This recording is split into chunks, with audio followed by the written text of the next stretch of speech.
The lights on the studio floor burned hotter than usual. The Liberal host, a smug smirk plastered across his face, leaned forward into the microphone like a predator circling prey. "Karoline Leavitt," he sneered, his voice practically dripping with condescension. "You seriously expect America to buy that?" The audience shifted in their seats, some amused, some visibly uncomfortable. The smell of cold coffee and cheap perfume hung in the air. Every camera in the room zoomed in tighter, catching every twitch, every bead of sweat. Karoline sat still, not blinking, not flinching, just waiting. Her hands were folded calmly on the table, a thin silver cross necklace glinting under the harsh studio lights. It was the only thing that moved, swaying gently with each breath she controlled. Before diving into the story, comment where you're watching from and don't forget to subscribe so you won't miss the latest stories. The host pressed harder, sensing blood. "Answer the question," he barked, slamming his palm against the desk so hard that papers fluttered off the edge. For a moment, the tension was so thick, you could almost hear the fabric of the moment tearing. In the control booth, a red light blinked. Live. Millions were watching, waiting, hungering for a viral moment. Phones were already recording from the audience, fingers itching to clip whatever happened next. Karoline finally moved. Slowly, deliberately, she picked up a single sheet of paper from her folder, a simple printout of the U.S. Constitution, and held it between two fingers. The cameras caught the image, sharp and clean, a young conservative woman, a sea of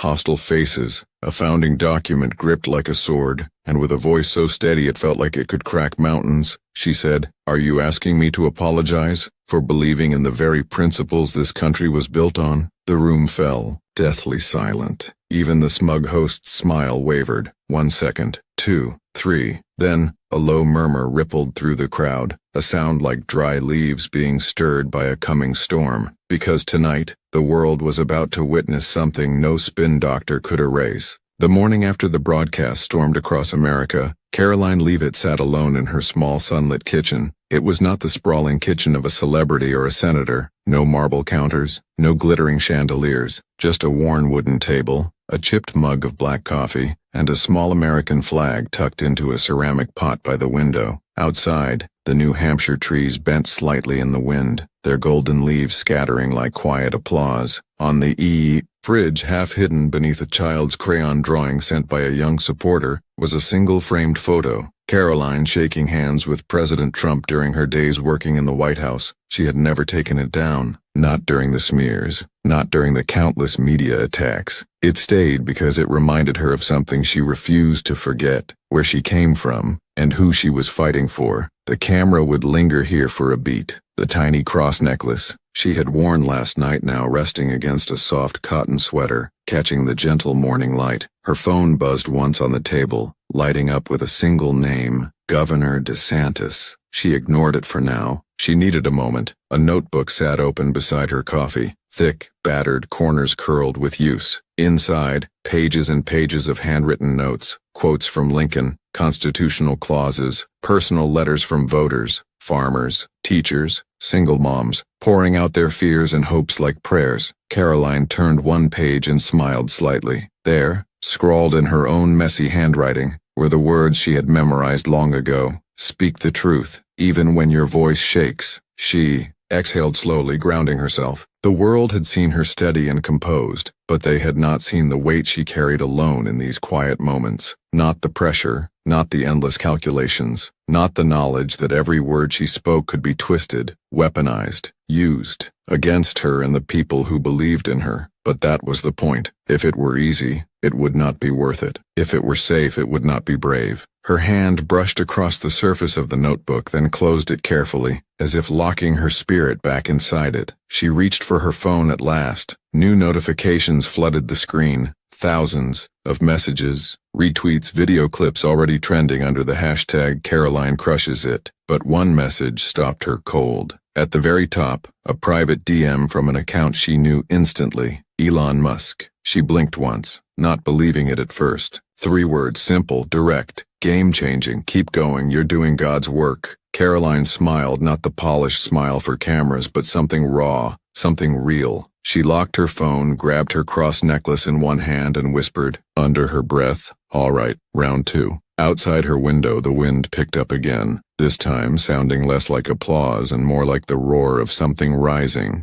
Later that afternoon, Karoline walked briskly into the gleaming glass building of Channel 9 Studios, the same place where 1,000 hit pieces had been crafted against her. Security badges beeped. Interns with clipboards buzzed past her, casting sideways glances like they were looking at a storm trapped inside human skin. She adjusted her cross necklace once as she passed through the lobby, catching sight of her reflection in the mirrored wall, confident, controlled, unbreakable. But the real battlefield was waiting upstairs. Inside the green room, the air was electric with barely hidden hostility. Producers whispered behind tablets, flipping through aggressive interview questions. A staffer accidentally left a headline draft in plain view. Karoline cracks under pressure? Cute. Karoline pretended not to notice. She knew how this game worked. Today's show was not a debate. It was an ambush. They wanted a meltdown, a viral disaster, something they could slice, dice, and serve to their followers on a silver platter of outrage. The liberal host, Miles Grant, leaned against the doorframe with a lazy smirk, arms crossed like a man who had already decided the outcome before the first word was spoken. Miles had a reputation, mocking conservatives, cornering guests, destroying reputations with a single raised eyebrow, and now it was her turn on the chopping block, or so he thought. Ready to get fact-checked in real time? Miles drawled,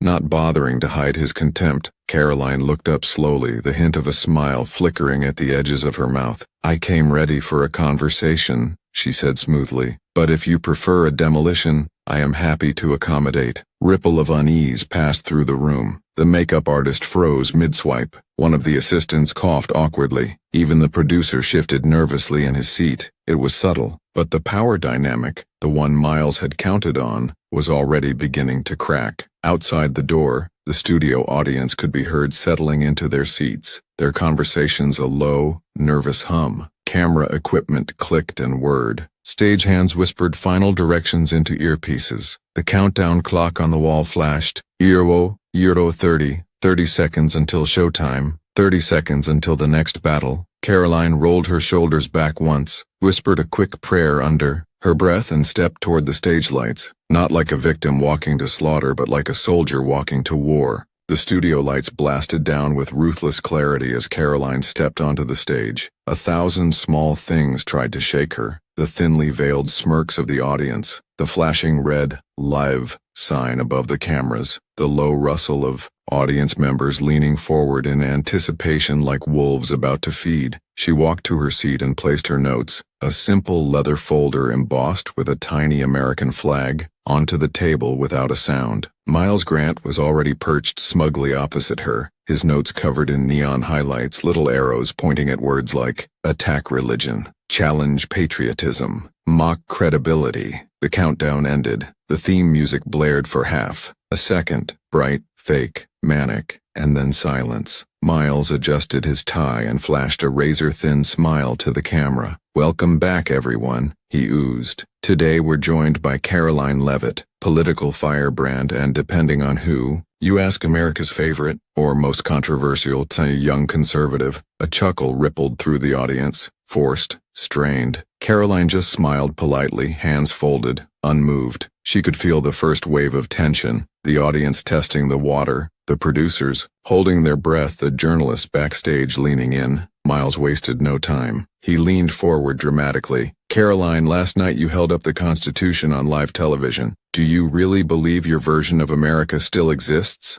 A trap disguised as a question, oldest trick in the book. Karoline met his eyes, steady. "No version of America belongs to me," she said evenly. "It belongs to the people who still believe that freedom of speech, freedom of faith, and freedom of thought are worth protecting, even when it is unpopular." A small murmur broke out. Someone in the back of the audience clapped once, awkwardly, and before quickly stopping. Miles's jaw tightened almost imperceptibly. The interview plowed forward, each question sharper, more personal, more desperate. "Why do you still support figures who are divisive? Isn't your stance on traditional values exclusionary? Do you realize the harm your rhetoric could cause marginalized groups?" Each time Karoline answered with controlled grace, never rushed, never rattled. Every word was a blade, honed by preparation and purpose. In the crowd, phones began to rise. small glowing rectangles capturing every second. Clips were already leaking onto X, formerly Twitter. Karoline schooling the host in real time. Karoline unshaken. Backstage, a junior producer cursed under his breath as real-time engagement numbers skyrocketed for the wrong team. Miles leaned back in his chair, realizing the usual tricks were not working. Time for the big guns. So, he said,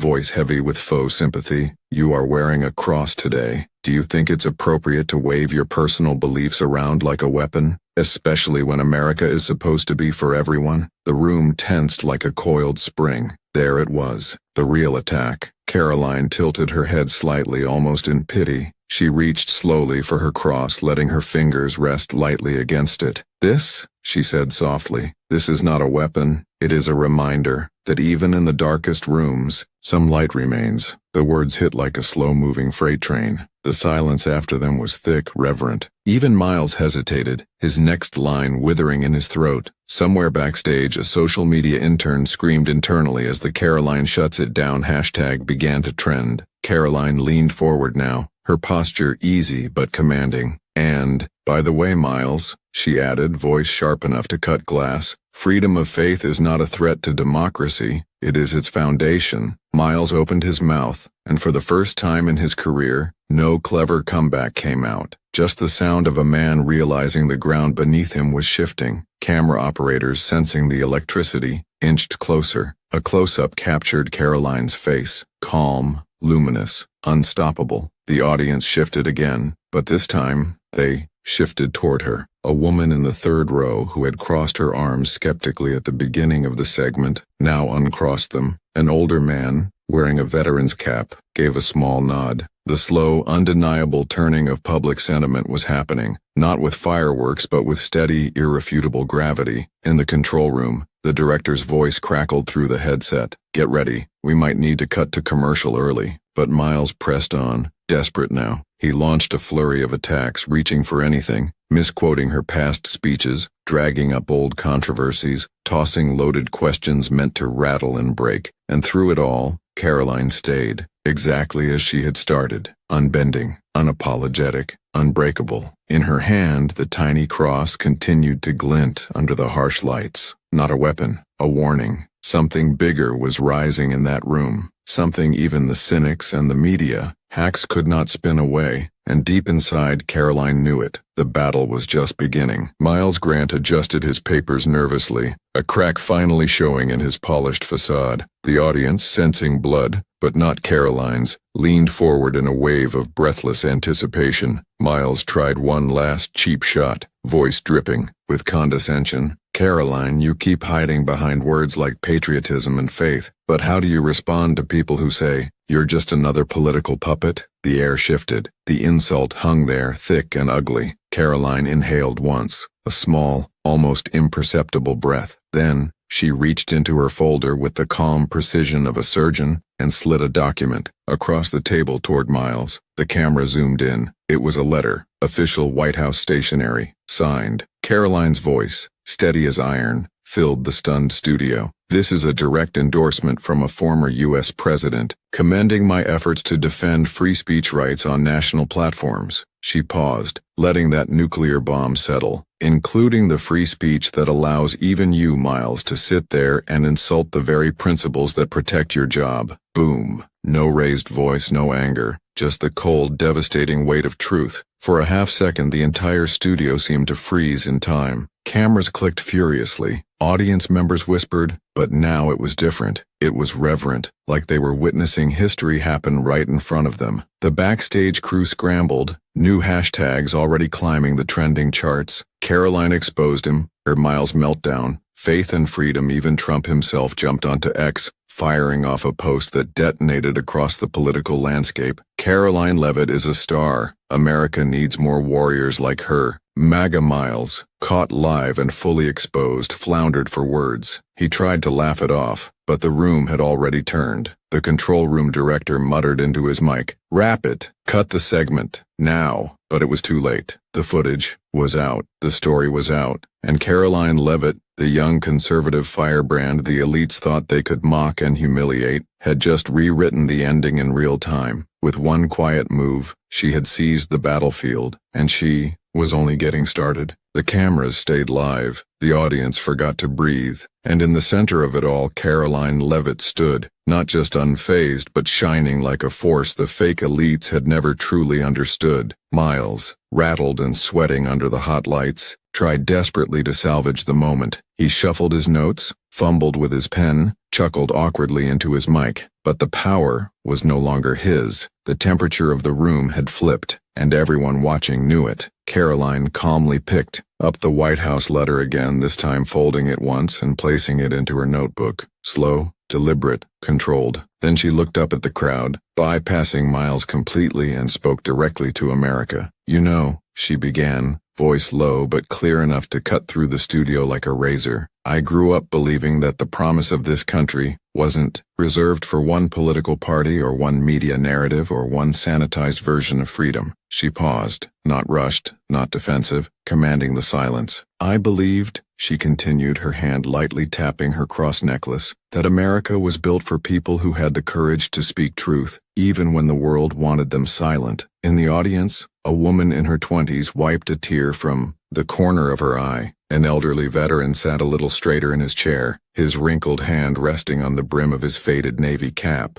Karoline kept going, her words gaining force like a gathering storm. "And now," she said, her voice rising just enough to send chills down every spine in the room, "now we are told that faith is offensive, that patriotism is divisive, that truth is dangerous." She shook her head slightly. "No." The single word cracked, the silence like a gunshot. "I will not apologize for loving my country. I will not apologize for believing in freedom. And I will never ever apologize for standing up when the world tells me to sit down." The room erupted, not in chaotic noise but in a kind of sacred energy, a wave of raw emotion too strong to be suppressed. Some clapped, some cried, some simply sat frozen, overwhelmed by the gravity of the moment. Miles Grant opened his mouth to interrupt, desperate to claw back control, but Karoline had already turned her fire directly on him without ever raising her voice. "And to those who mock faith and freedom," she said, eyes locked onto his, "you do not weaken us. You remind us why we must stand taller." Backstage, the control room was in full meltdown. Producers shouted over each other, "Get her off! Cut the feed! Switch cameras!" But the director hesitated, because deep down he knew they were witnessing a viral juggernaut they couldn't stop even if they tried. Miles, his face pale and stiff, gave up pretending. He leaned back, blinking, his hands splayed uselessly on the desk in front of him. Karoline took one final step. "I will close with the words not of a pundit, not of a politician, but of a patriot," she said, pulling a small, worn page from her folder and reading aloud. "We hold these truths to be self-evident, that all men are created equal, that they are endowed by their Creator with certain unalienable rights." She folded the paper back into her notebook, her voice calm, her hand steady. "These rights," she finished, "do not come from politicians, they do not come from polls, and they sure as hell do not come from talk show hosts." The crowd broke, finally, fully, into wild, thunderous applause. The cameras caught it all. Tears, standing ovations, chants of "Karoline, Karoline," breaking out from random pockets of the studio. Phones shook as they captured it live. Within seconds, the Yice TD video would be trending #1 worldwide. Clips would flood TikTok, YouTube, X, Facebook, every platform lighting up like a Christmas tree. Elon Musk posted immediately after the segment ended, "She's the future. Get ready.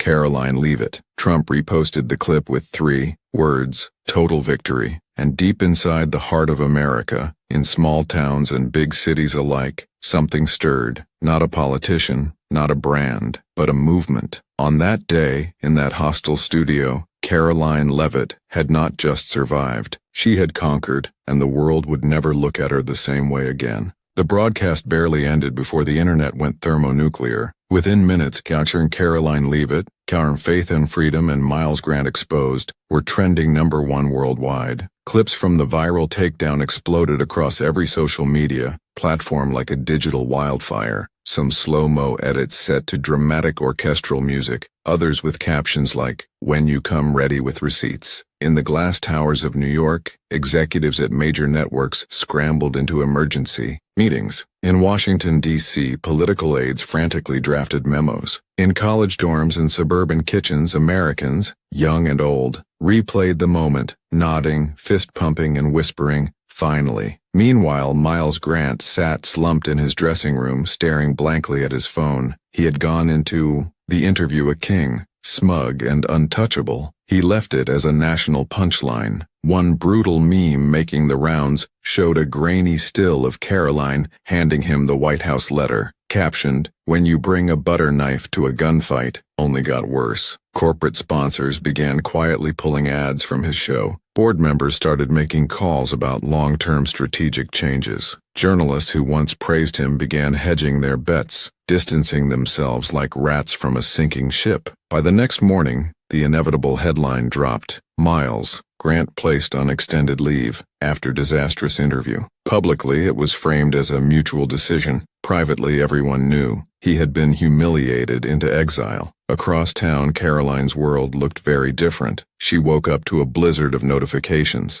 Her inbox overflowed with invitations, news shows, podcasts, speaking engagements. Top Republican strategists texted her, "You're the future, let's talk." Supporters flooded her website with donations, buying up Faith and Freedom merch faster than it could be restocked. Even bigger players chimed in. Governor Ron DeSantis publicly praised her as a fearless voice America needs right now. Tucker Carlson invited her for an exclusive primetime interview. Elon Musk posted again, "Karoline Leavitt understands something most politicians forgot: principles, backbone, vision, and from the American heartland, from the farmers in Iowa to the teachers in Florida, letters, DMs, emails poured in. You gave us hope. You reminded me why I believed in this country. You're not just fighting for yourself, you're fighting for all of us." Her team scrambled to handle the tidal wave of momentum, but Karoline stayed grounded. She responded personally to as many letters as she could, her small kitchen table now buried under handwritten thank you notes and constitutional quotes. Backstage, an old friend and advisor asked her, voice half in awe, "Did you know this was going to happen?" Karoline simply smiled, her thumb grazing her cross necklace. "I knew," she said softly, "that truth still mattered to somebody." And quietly, without fanfare, without gloating, Karoline Leavitt began preparing for the next battle. Because she understood something the others had forgotten. This was not just a viral moment. This was the beginning of a movement. The sun dipped low behind the hills of New Hampshire, casting long golden streaks across the landscape. Inside her small home, Karoline Leavitt sat by the window, a cup of lukewarm coffee forgotten in her hands. The television across the room played softly, not the usual pundit circus, but something quieter. A news anchor for once, with no spin in his voice. Today, political newcomer Karoline Leavitt continues to dominate headlines after her viral confrontation reshaped the national conversation around free speech and faith. Beneath the news ticker, footage rolled, clips of her interview, clips of Americans, real Americans, rallying outside city halls, holding homemade signs. "Faith is freedom. We stand with Karoline." Karoline smiled, but it was a quiet smile. She knew better than anyone.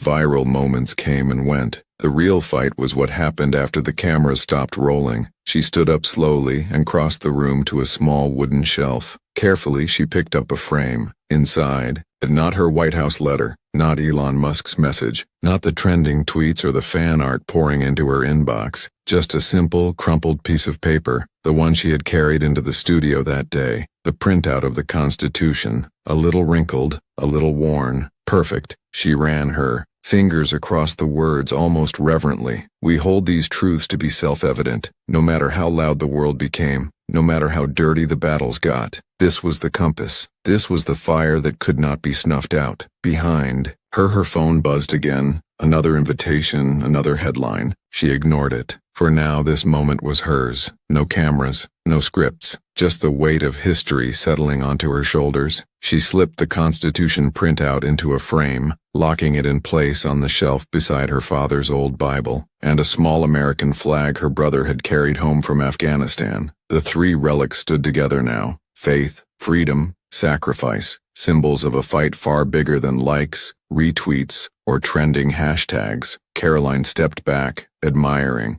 the small shrine she had built without even realizing it. And as the last of the sunlight spilled into the room, painting everything in a soft, almost sacred glow, she whispered to herself, she didn't just fight for herself. She lit a flame that millions would carry, and somewhere in the quiet corners of America, that flame was already spreading.